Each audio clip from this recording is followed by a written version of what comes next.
আসসালামু আলাইকুম। যাই হোক, অবশেষে আমরা ভুট্টা মারতেছি। তো কত করে দাম দিলাম এবং আমাদের এদিকে কত কেজি বস্তা আর ওই বস্তাগুলোর কত করে দাম, সবকিছু ইনশাআল্লাহ এই ভিডিওতে জানিয়ে দেওয়ার চেষ্টা করব। তো একটা জিনিস জানিয়ে রাখি, মেশিনটা আসার কথা ছিল সকাল 7টা থেকে 8টার মধ্যে, কিন্তু সেই জায়গাতে আসছে আজকে দুপুর প্রায় 2টা-2:30টার দিকে। তো এই জন্য আমাদের একটু চাপ হয়ে যাচ্ছে, যেহেতু অনেকগুলো ভুট্টা মারতে হবে।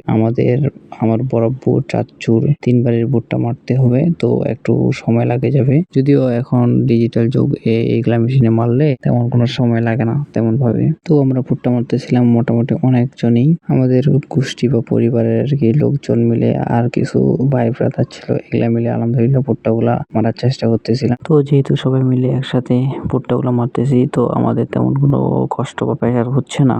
আর ভুট্টার দাম দিয়েছি আলহামদুলিল্লাহ 1620 টাকা করে। তার মধ্যে 20 টাকা হচ্ছে মারানি বস্তা প্রতি, আর এক বস্তার দাম হচ্ছে 1600 টাকা, মানে 1620 টাকা। তো আমরা প্রতি বস্তা প্রতি 1600 টাকা করে পাচ্ছি। তো আমাদের 1600 টাকার ভুট্টা হচ্ছে প্রায় 83 কেজি, ওরা ধলদা বাবদ প্লাস বস্তার ওজন বাবদ এক কথায় 83 কেজি করে নেয় বা ধরে। এভাবে 83 কেজির দাম হচ্ছে 1620 টাকা। তো আজকের ভিডিও পর্যন্ত, সবাই ভালো থাকবেন, সুস্থ থাকবেন। আসসালামু আলাইকুম।